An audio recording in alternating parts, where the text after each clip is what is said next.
Big focus of ours since our first game, and I think we took a step in the right direction tonight. I like the fact that we didn't make shots early and we didn't let that impact our ability to defend. Sometimes you can get deflated because shots aren't going in and you don't do the other things, and then you can dig yourself a pretty good hole. So, we played defense and we rebounded, and we really stuck to what we needed to do until some shots started falling. We were able to loosen it up in transition and get it to Kalk and establish that inside game. So, we turned it over early. We cleaned those up as the game went on, I thought. And we'll make shots better than we made them tonight. But as long as we're getting the right shots, that's what matters to us. Questions for the student athletes first. Ryan, what's the biggest difference in, I guess, the types of threes you guys are giving up from UTRGV to this one, and how much better are you guys doing in terms of funneling down into the middle as you guys want to do? I think one of the things we saw from UTRGV is sometimes we were kind of there, but we kind of want to show them our hands. So that was a big point of emphasis the last few days of practice. It's just, taking shooters away.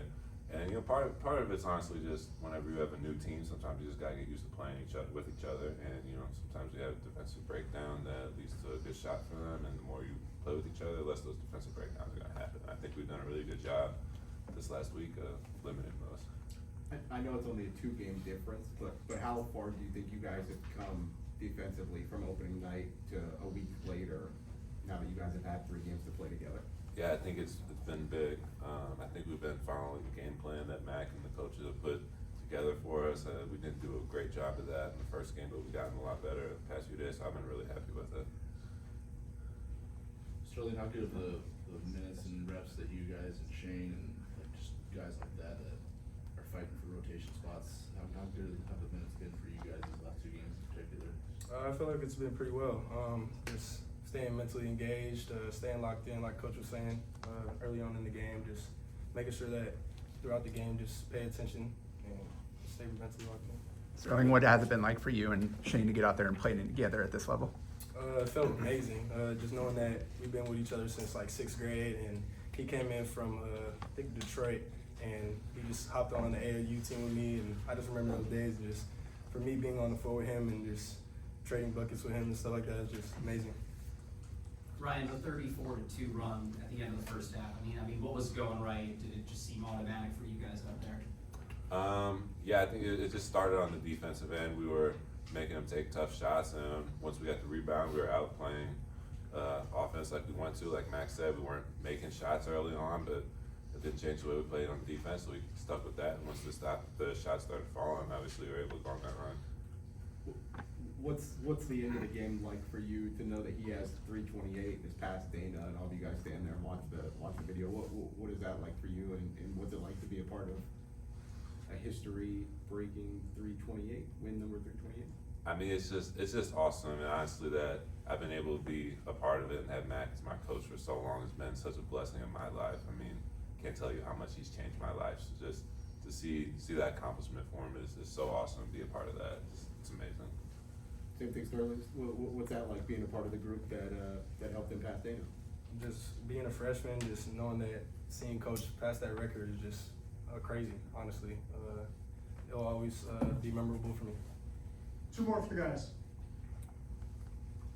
Ryan, that block at the beginning of the second half, can you just talk us through what you were seeing on that play and how that ranks in terms of blocks you've had here? Gotta be careful what I say. Good, yeah, please do. I mean, I just saw him driving in the hole, and do what I do. I see someone coming to the basket. I think I gotta make a play on it, and I was just able to make a play. So then we got out in transition and got a bucket on the other end. Sterling, what's your reaction when you see you guys go like you see they're obviously gathering, they're getting ready to challenge him. What's your reaction when you see that? I knew he was going to block it. He's a hard worker in practice, and he shows it on the floor, so I knew he was going to do that. Thanks, guys. See you tomorrow. Sterling. Sterling.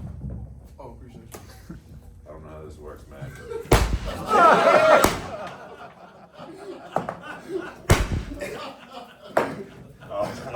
You're really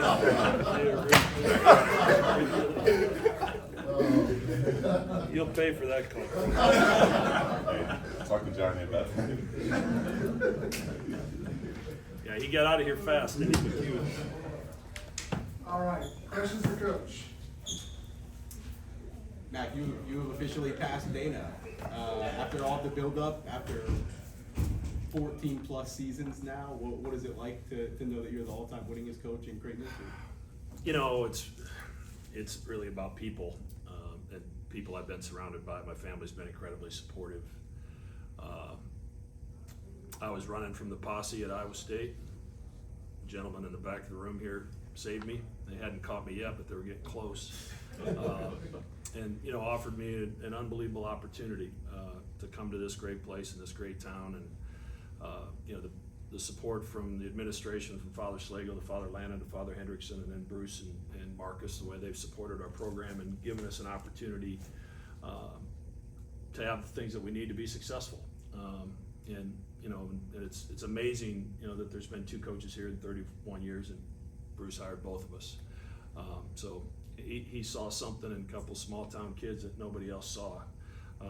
And it was a great fit when Dana was here, and it's been a great fit from my perspective. And, you know, then I think about, you know, the people that have worked for me. You know, Murph and Gordy, Ben McNair, Rob Anderson have been here from the start. Vanderloo and John McHugh have basically been here the whole time. You know, people that have, you know, they don't work for me, they work with me, and it's been very enjoyable to have those guys as part of my lives. And then, you know, you saw some of the coaches up on the video board. Like, I've had some really good coaches that have worked for me. You know, besides D-Rock and Lutz and Huss and Sellers, guys that are doing great things as head coaches. You know, Paul Lusk was in the Final Four last year at Purdue, and Preston Murphy was in the Final Four with Alabama. You know, 2 high-level assistant coaches that are going to be head coaches again at some point. So, and you know, Jalen Courtney Williams did a great job while I was here, and LSU snagged him away from us. But and then my current staff has been terrific. And then the players, you know, those guys mean the world to me. You know, we fought together, we laughed together, times we cried together, and you know, that's what this journey's all about. Is just the people that you're surrounded with and the people that are part of it. And it's as much about them as it is about me. I've just happened to be the guy that, you know, been able to survive. Like I've said, you know, in this business, if you don't win, you're going to move on, and it's not going to be your choice. And if you're fortunate enough to be successful at a place that you love and you enjoy, and you really appreciate the community like we do, you know, something like this can happen. So, you know, it's a night I'll never forget. And especially because I have great respect for the person that I passed. Dana and I were competitors when he was at Creighton and I was at Northern Iowa, and during my time here we've become friends. And you know, I talked to him yesterday about an eligibility issue. So you know, we've been in touch, and you know, I watched him build this in the mid '90s when I was at Wayne State. So you know, I read the Omaha World Herald every day and followed the progress of his program as he built it. So I knew the heavy lifting that went into that at the beginning. I was well aware, and you know, we were fortunate that we were handed off a pretty good program, and we just had to put our stamp on it. When you decided to take the job, did you think that there was a possibility that 15 years later it would be going strong with you at the helm like this? Or is that kind of what's hard to? I mean, probably not. You know, Eldon Miller, who I played for in college, told me once, don't ever stay somewhere more than 6 or 7 years, because you're not going to make any new fans after that point. Just people that are going to go to the other side. But you know, I've had a few opportunities where I've talked to people, and but nothing ever really got serious. And a lot of it is that, like, we really enjoy our life here in Omaha. You know, we enjoy our friends. We enjoy the people we work with, and it's you know, I think when people come here and they see it, and you know, even when recruits visit it, I think it's just always so much better than they think. And you know, Omaha is a wonderful community, and obviously the Creighton community has been incredible. What was the I guess the part that touched you the most when you watch all those players, especially someone who's sitting with kids now? Like, it's Yeah, I mean, it's, remarkable like that there. you have a story with each one, certain things that you remember, when it pops up there, whether they're guys that were walk-ons that hardly played or, guys that were, instrumental in our success. But, as you look up there, it's pretty easy to see why we won a lot. when you watch Echenike and Zagorowski and Mitch and Jahans and Doug and, Kalk. I mean, who can't win with Doug and Kalk? I mean, if you're not winning, you got a problem. So, but a lot of special relationships, and I enjoy that those relationships have continued. Do we talk all the time? No, but when we do, it's like it's right where we left off, and it's fun to watch guys get married, have families, and want to bring their kids back around our program. That's pretty cool. You almost let a tear out watching the video. Yeah, the Doug deal was a little tough. I hope he made a shot tonight. I don't know. He started about an hour ago, but obviously it's that was a special time in my coaching career and for our family. It was incredible. But it's become more special and more enjoyable as we look back on it as time goes on. Doug's not one to do things like that, and that he was able to pull it off was pretty cool. Anything else? I mean, just in terms of the game itself. Yeah, I mean, defensively, I like what we did. That was they went to Texas. It was a 6 or 7 point game at halftime at Texas, and they scored some points. And I thought defensively we did some good things. And sooner or later the defense and the offense got to show up on the same night, and hopefully that's on Saturday. I was proud that we were focused and locked in. I mean, to hold them to 12 points in the first half is pretty incredible.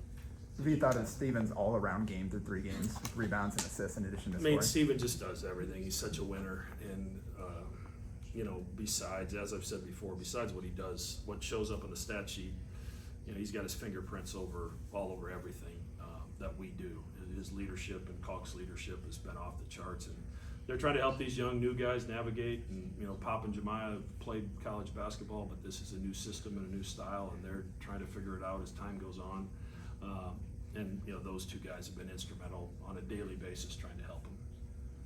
You said it was going to be hard to decide how to kind of like batten down this rotation and who you were going to put on a nightly basis. Do you feel like, I know it's only 3 games and you're probably still experimenting, but do you feel like you just got guys that can contribute each night? It just depends on.